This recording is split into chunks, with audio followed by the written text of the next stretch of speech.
Hey there, it's Tom Corson-Knowles, and welcome today to the Motivations and Success podcast show. We have a very special guest for you. His name is Steve Scott, and Steve is a best-selling author of Kindle ebooks and has been incredibly successful in just a few months.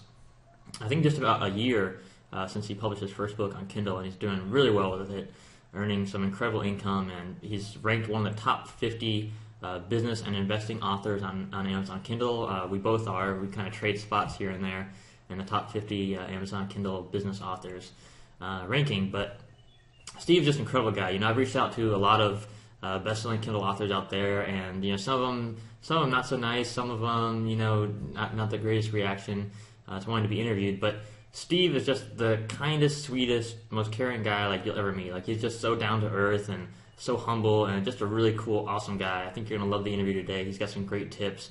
And he's so humble about it, but literally, this interview with Steve is one of the best by far that we've done so far. And he's low key, but his information is so incredible, so powerful. And if you apply his strategies, you are just gonna find incredible increases in your sales on Kindle. So you're gonna love it. Make sure you have your pen, your paper, your notebook, your journal. Take great notes. You are gonna love this interview. Okay, enjoy.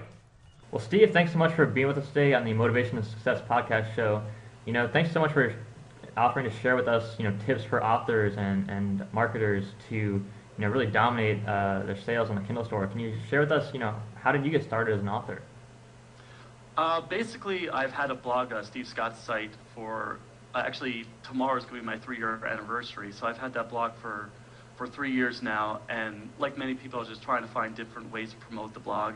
And I basically got into Kindle just as another avenue for kind of reaching a whole new audience. So I put one book up there in February, and that didn't really do anything. And then in June I put a second book up there, and from promoting the second book, I actually started getting sales from the first book, and from there I saw that I was making some decent sales, so I decided to really kind of attack it with all I've got. And so basically, bottom line is I just use it as a promotional tool. Now I'm actually seeing it as an income generating strategy. Mm-hmm.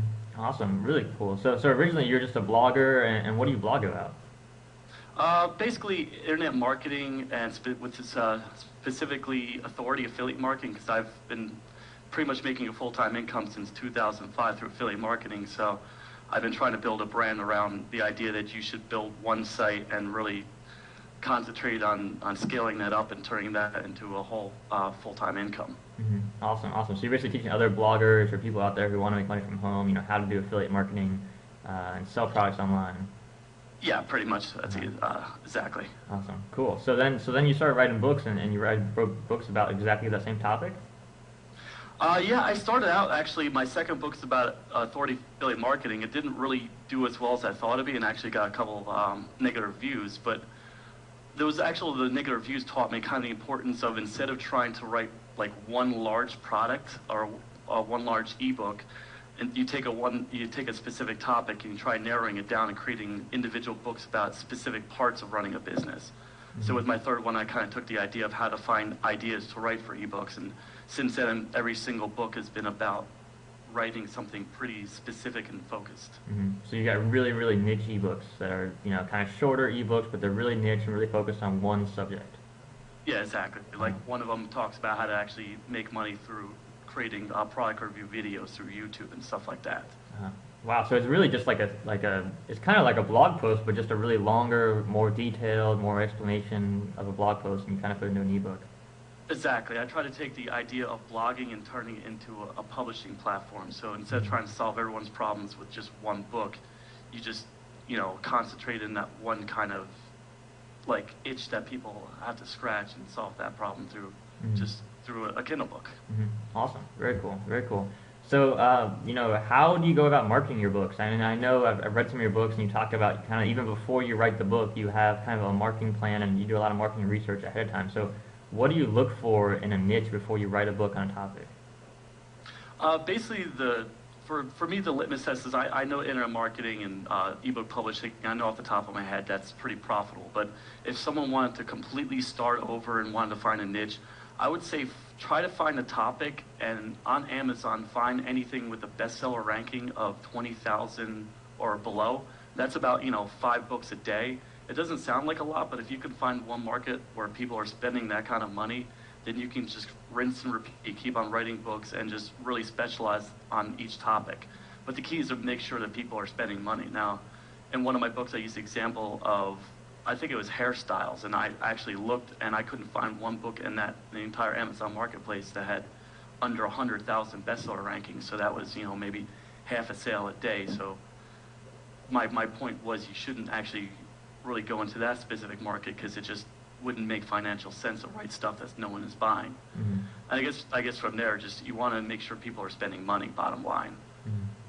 And also, I would think it's important that you have to be some sort of authority in that particular topic, or at least have some experience writing content about that particular topic, or at least a willingness to learn everything you can about that topic. Mm-hmm. Definitely. You got to be able to write some good quality books. I mean, that's at the end of the day, you have to have good quality. You have to be able to help your readers. What I talk about is all the time is like, when I'm writing a book, it's all about, I want to solve a problem for my readers, like you talked Yes. about. Like maybe they have a blog, but they don't know how to get traffic, so. I'll write a blog to teach them, or a book on how to teach them how to do that. They've got a problem, and you have to solve that problem with a nonfiction book. Absolutely. No, I think it's definitely you want to really address every type of question that they would have with that particular problem, and do your best to solve it in what I like to think is a step-by-step format, not just tell them what to do, actually show them step-by-step how to actually do it. Mm-hmm. Awesome. Yeah, that's really important too. Is that not like you said, step by step. It's not just like, here's everything I know about this subject, because it could be, 500 pages long, and people would be like so confused by it, right? So you really have to make it like so simple, and like almost like you're talking to like a 6-year-old, right? Like really simple. Here's the first thing you do. Here's the second thing you do, and just make it easy for people to get that information. Exactly. Yes. Yeah. Awesome. Very cool. Very cool. So, tell us about, like, let's say you're coming out with a book today. What would you do to market that book? What's your marketing plan? How do you promote your books? To be perfectly honest, and we talked about this before we got on the actual recording, is I don't really believe in a huge marketing plan. I think Amazon really does most of it for you. I probably, just like what you do, I do the KDB Select launch, so I launch it for free for 3 to 5 days, and I already have a blog base, so that definitely helps. And I honestly feel I wouldn't be where I am today without the people I've had that read my blogs and help me out. But I would say really concentrate on a quality free launch. Try to get as many reviews as possible. I think that's the most important thing. You try to get people to review it. And every time I release a new Kindle book, I put it on my blog, and I ask for help with people downloading it, leaving a review, anything that you can do to help out. And since I've had a prior experience of years before that of giving good content, then I think a lot of people are willing to come to the bat and actually help me out with every future book. But I would say, even if you're starting over, you want to build some sort of blogging platform, or some sort of platform, either it's a podcast,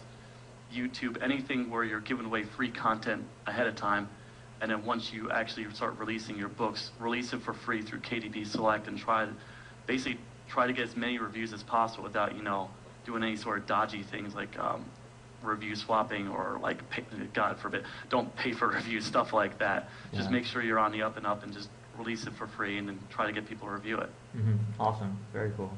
So, so you've got this big platform that's following. Can you tell us like how big your blog is, how many followers you have or readers? I've really almost semi-retired from blogging, to the point where I'm just releasing Kindle books, and I'm actually starting a whole authority site project for that blog in actually the next couple of weeks. But I get like I said, I get about 500 visitors a day, and I have about 22,000 Twitter subscribers. So I think I still have a lot of residual people that still check it out, and I've networked with, I would say, at least a couple dozen other bloggers that are willing to help me out whenever I ask them to. Mm-hmm. So it's a pretty solid platform, mm-hmm. and I know it's hard for people to, when they're just starting out, to hear that sort of thing, but you definitely want to have something substantial before you actually start publishing Kindle books, or at least start networking like crazy with other people in your niche. Mm-hmm. Absolutely, yeah. You've got to build relationships. Like with any business, you have to have relationships, and whether it's through blogging, through other bloggers, through a podcast show, YouTube, Kindle books, whatever, like you have to have relationships out there so that people can support you and what you're up to. Otherwise, you're not going to get any sales, because no one's going to even know who you are. Yeah, exactly. Awesome. Couldn't agree more. Yeah. Cool. So, what else do you do, when you're marketing your books? I mean, is it really just that simple? I mean, you just post it on You post it for free. You post it on your blog. That's it. Yeah, actually, I did, for the first couple, I really did pound the pavement, and I would actually recommend this to people who start out, but there's a whole bunch of websites, and actually I don't have them off the top of my head, but I know there's a bunch of websites where you can post a freebie Kindle book on there, and initially I did post it to a couple websites, and then I think it was my fourth or fifth book, no, sorry, more of my fifth or sixth book where I just started not doing those websites and seeing how the download numbers were affected, and I really found that really going to all these different websites didn't help as much as I thought it would be. But I would say for anyone getting started, you definitely want to find as many places that you can that post it for free. Obviously, I'd start with Pat Flynn's Facebook group. Shoot, I guess if you have show notes, I'll send you a couple of links, Tom, and the ones I actually have in my notes. I'm pretty sure you know them. I just off the top of my head, I'm not too sure what they are. Gotcha. Yeah. I've got show notes here, so I'll make sure everyone's got the links to all those free promo sites that promote their free books, and also to Pat Flynn's Facebook group, which is a really cool group. Yeah, definitely. Like I did that. I just found it didn't really work for me personally. But I think anyone who doesn't have a blogging platform, you want to get as many free downloads as possible. Just put it in the hands of as many people as you can, and I think those free downloads really do help. Mm-hmm, definitely, that's so true. And I think what's really important for people to understand is that maybe you've only got like 100 people that download your book that maybe on Twitter or Facebook, your friends or family, right? But Amazon's going to promote your book for you, like you talked about before the interview. And so if you've got 100 downloads, then Amazon's going to give you another couple hundred downloads or more, thousands, right? So the whole key is to get the initial momentum going, and then Amazon kind of takes it from there. Yeah, exactly. And really, I would say they do 95% of the marketing. It's just you have to give that kind of, you basically have to prime the pump. You have to juice it and just get it going. Exactly. So true. You got to prime the pump. So let's talk about, like, if someone's brand new, they don't have a blog, they don't have any kind of platform, they've never even written a book yet, but they want to come and write a Kindle book and succeed in this industry. What were the things that you did when you first started your blog to really prime that pump, to get followers, to attract attention, to get people interested in the work that you're doing? What kind of things were you doing back then when you were brand new? I made a mistake. Literally, I lost a year of my whole blog just by writing about everything, which is a terrible mistake. I wrote about lifestyle design, personal development, physical fitness, making money. It was all over the map, and that was the worst thing you could possibly do with the website. I would say, for instance, I'm starting a brand new site about developing habits. Like, you want to actually niche it down to the point where you're really just focusing on one topic and just writing about everything having to do with that one topic, and eventually you'll find an audience. Obviously, there's a lot of things you can do. You can do like the guest posting. You can comment other blogs, but you should comment other blogs not as a traffic generation strategy, as more of a networking, opening the door, kind of meeting the owner of the blog, and kind of being regarded as someone who shares valuable information. Mm-hmm. So beyond that, you could, I would say every single article you should try emphasizing a keyword, obviously using the Google keyword tool. And just over time, it's just like a little bit at a time, and eventually you will build a large blogging audience. It's really the simplified version of that. It requires a lot of effort, obviously, but you just want to basically reach out to other bloggers and try to just build up your audience over time. Obviously, I'm sorry, the one thing I did forget is obviously write great content. That's the key there. You really have to write something that really resonates and actually provides solutions to people's problems, just like you would with the Kindle book. Mm-hmm. Absolutely, so true. You guys have a lot of great advice right there. I just want to repeat it. First of all, you said you got to niche it down and just choose one topic. That's a big mistake a lot of people make. Like for fiction authors, it's obvious, right? Like if you have a fiction book and does really well, everyone will turn that into a series.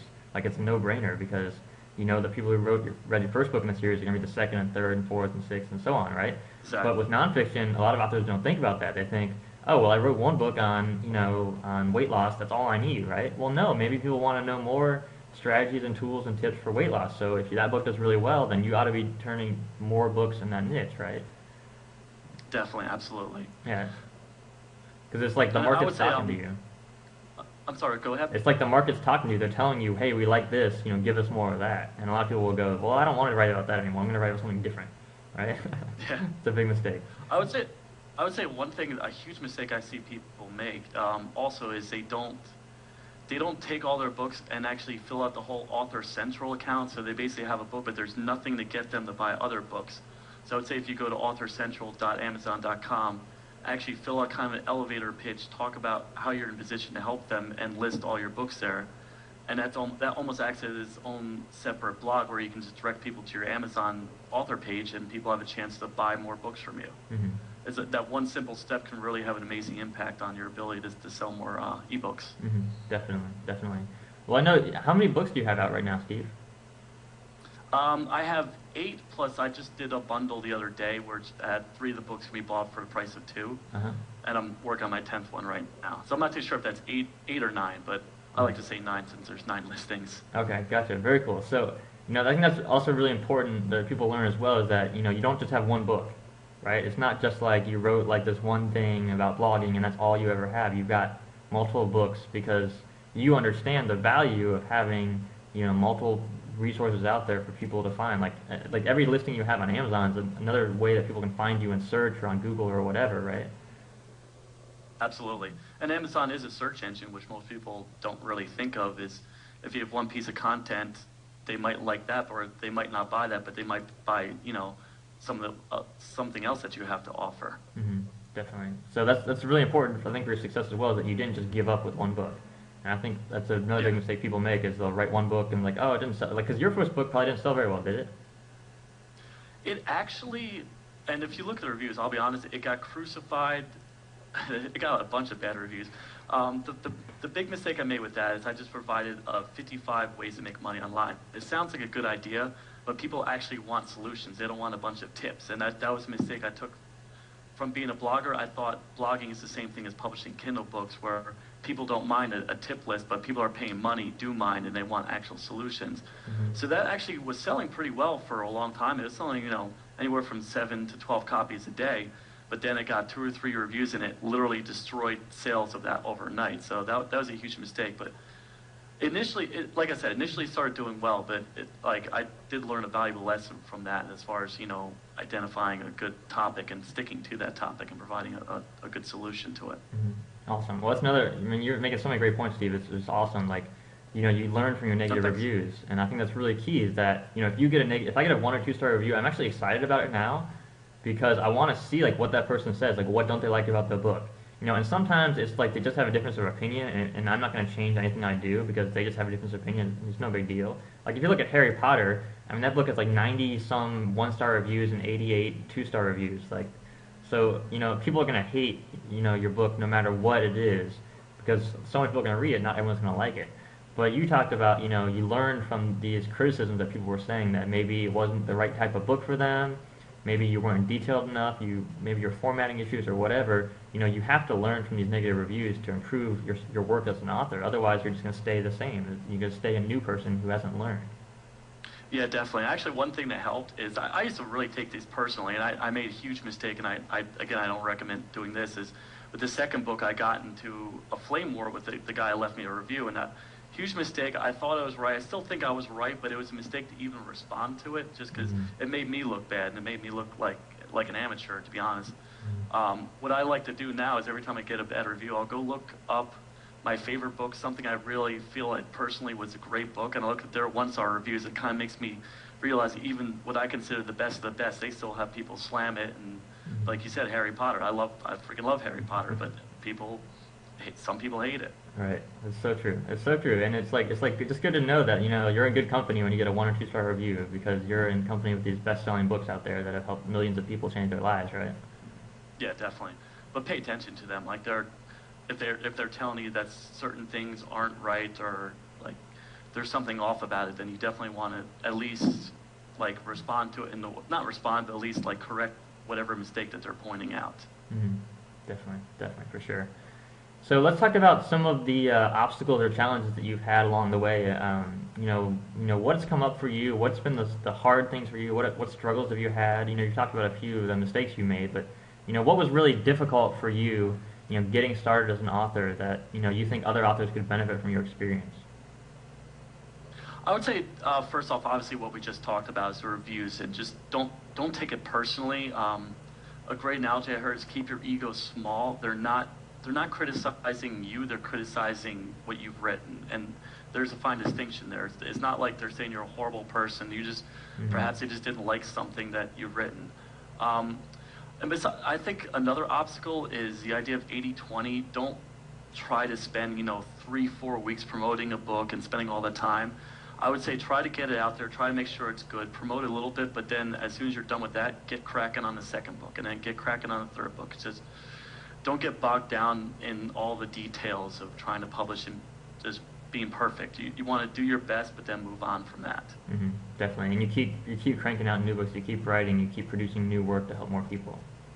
Yeah, and I honestly think that's the best way to get experience is just by doing it, rinse and repeat over and over and over. Mm-hmm. Absolutely, that's so true. That's so true. And when I look at my books, the books I thought were going to be bestsellers and do so well, some of them just were flops and really don't sell that well. And other ones I thought, this book's not going to do very well. It just sell like thousands of copies a month. So it's really interesting, in hindsight to see, what you think is going to do so well might not, and you got to just try new things and see what the market wants, see what your readers really want to read. Yeah, definitely. Mm-hmm. I think honestly, the favorite book I wrote probably sells, I think third least. It really didn't do as well as I thought it would, and I thought it was a great book, but no one really seemed to like it. And I think that was a mistake through my own research. I just didn't really realize how little that topic was particularly interesting to people. So, kind of you just learn by doing it and throw it against the wall and see if it sticks. Mm-hmm. Definitely for sure. So, as a blogger, I'm sure you've had tons of experience with headlines and writing headlines that really catch people's attention, right? 'Cause that's a big part of blogging. So, are you kind of using that same strategy for your book titles? And tell us about how you work your book titles.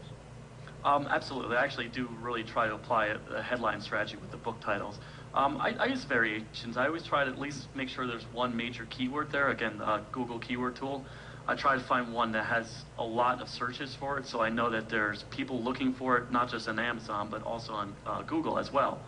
So I try to incorporate a keyword there, and I also try to have kind of attention grabber. Like, for instance, one of my ebooks is "My Blog Traffic Sucks," and that's basically a thought that pretty much if you're a blogger and you're looking at your stats, that's I know I did it. It's just a thought that runs through your head. So I try to get into the conversation that goes into people's heads, and they just obviously use the different types of headline formulas. I try to come up with something new with every headline, but you definitely want to have some sort of hook. You want something that's going to get people's attentions with the title itself. Mm-hmm. A good resource that actually I don't have I'll show notes it, tell it to you. But John Morrow's headline formulas, I use a lot of variations of that. That's a free ebook that he sells in exchange for an email. It's a free ebook he offers in exchange for an email address. It's great content, but that kind of teaches you how to actually write good headlines, and you take just that idea and try to put that into a blog title. Mm-hmm.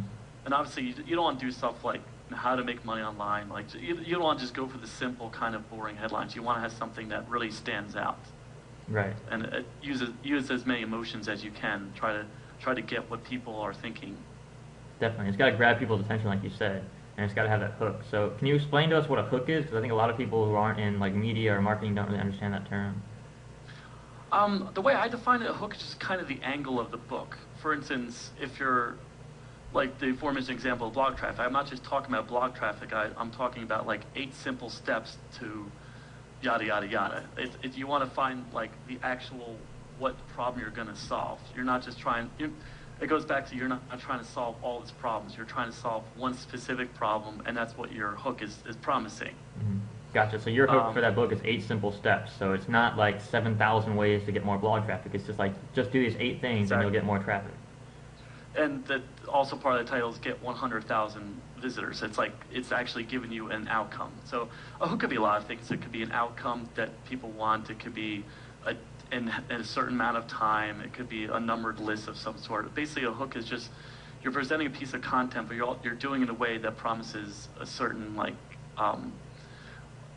almost an expectation that the person has when they're reading your book. Mm-hmm. They know if they're opening something, they're going to get 8 exact steps, or they're going to get a numbered list of 73 points, stuff like that. Gotcha. So you're making it really clear from the title what people are getting from the book, and that's so important. I see so many nonfiction book titles. It's I don't even know what the book is about when I see the title, and I don't even want to. Even if it's free to download, I'm I don't want to download that because I don't even know what it's about.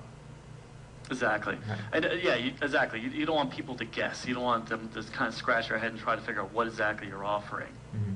Totally. You want to be really clear about what you're offering, so that people have that excitement about it. Because if someone's struggling with blog traffic and they see your book title, they're like, "Wow, this is exciting." Yeah, exactly. They just have that anticipation. They don't even have to know what your book is, anything about you. They don't have to know about the reviews. They just see the title and they think, that could be helpful for me. Exactly, and especially if you're on the Amazon platform. Like, I priced mine at $2.99, so it's not like you really have to do a wonderful job of selling it. Just provide a hook. If people want that type of information, they're more than willing to pay a small amount of money for it. Mm-hmm. Awesome. That's great. That's great advice, Steve. Well, you shared some amazing tips with us today, and I really appreciate it. Is there any last words of advice you'd like to give to any authors out there starting, or authors who want to sell more books? I would say definitely, kind of to recap what I said, just definitely you want to fill out your Amazon author page as much as possible. Provide like a way for people to go to see what you have to offer. So I like to use what they call link shortener. So instead of actually saying, go find me in the Amazon store, I would say just go to name.com or whatever domain registrar you prefer. Register a domain name that actually fits with what kind of describes what niche you're in. So for instance, if you're in a health niche, it would be tomshealthbooks.com, something like that. And then that link will actually automatically redirect to your Amazon store. So basically when you're talking to people, you can just give out that link and it's easy for them to find all that you have to sell. And then from there, fill out your author page to the point where you're not talking about yourself, but you're spending a lot of time explaining your viewpoints of the niche and how you're in a position to actually sell, how you're in a position to actually have authority to sell books on that particular subject. Gotcha. And I would say, again, just get as many free downloads as possible, and more importantly, try to get as many quality reviews by people who enjoy your content as possible. I hate to give it a simplified version, but it's really, for me, I didn't really find it all that difficult because, like, once you get reviews, Amazon tends to like your books, they associate your books with other books, and it's just they do all the heavy lifting. It's just you have to kind of kickstart it yourself. And I would say just don't get bogged down in too many details. Don't try to, like I said, don't spend 3-4 weeks trying to promote one book. Just start writing the next one. Just learn from each one. Exactly. That's so true. There's no perfect marketing strategy. Yeah. You can't there's nothing perfect. You can't write the perfect book. You can't have a perfect marketing strategy, the perfect title. Like, it's just got to be good enough. It's got to be great, but it doesn't have to be perfect. And you'll never reach perfect. Yeah, absolutely. Yeah. Awesome. Well, thanks so much, Steve. I really appreciate you sharing your knowledge and wisdom with us today. Before you go, can you tell us about your, where people can find out more information about you and the work that you're doing? I guess I'll give 2 links. Obviously, I blog at stevescottsite.com. Pretty much just like you, Tom, every couple weeks I'm always giving away a free book. So if you want to actually get free stuff, come check out my blog. And also my Amazon page is ebooksbysteve.com. Basically applying what I just said, just a redirect link to find my Amazon store. But I would say come to my blog, and I'm actually starting a case study about how I'm starting a brand new niche and turning it into actually Kindle books, affiliate marketing, all that sort of stuff, but all from scratch. So if they want to check out that as well, they might be interested in checking my blog. Awesome. Well, thanks, Steve. I really appreciate it. Oh, thanks. It's been a lot of fun. Awesome. Have a great day. Thanks. Hey there, it's Tom Corson again. I hope you loved the show today with Steve Scott. I hope you got some great, really valuable information out of this interview, and hope you're going to apply it. Hope you're going to go out there and become an international best-selling Amazon Kindle author as well. And we want to hear your success stories. So, if you've used this information from these interviews or from the Kindle Publishing Bible series, please post your comments below. We would love to hear it. We're so excited to do anything we can to help you and support you on your journey to becoming a best-selling author. So, have an incredible day, and just want to let you know I have a new book out. It's called the Amazon Analytics Bible. And in this book, I share this little secret I stumbled upon by complete accident. I was inserting images into my Kindle book descriptions, and I found out if I put a tracking link in there, I could actually track all the traffic to my book page. And so in the book, I detail the strategy in detail. I show you how to track all the traffic to your Amazon book page. And so that's way you can actually measure your sales conversion rate on your Amazon book page. And then you can test and tweak your book description, your headlines, tags, keywords, all kinds of things you can test and tweak now that you have these analytics. And using that, I've increased my conversion rate on my Amazon book pages from about 11% to 19%. It's like a 67% increase in sales. just from using this little Amazon Analytics tracking method that I stumbled on by complete accident. So the book is incredible. I think you're going to love it. It's at 99 cents right now, only for the next 2 more days. So grab it as soon as you can. Then the price is going to go up. Even then, it's just an incredible deal. You're going to love it, okay? Next week, we'll have another interview with another best-selling Kindle author. You're going to love it, okay? Stay tuned. And I'll see you then. Take care.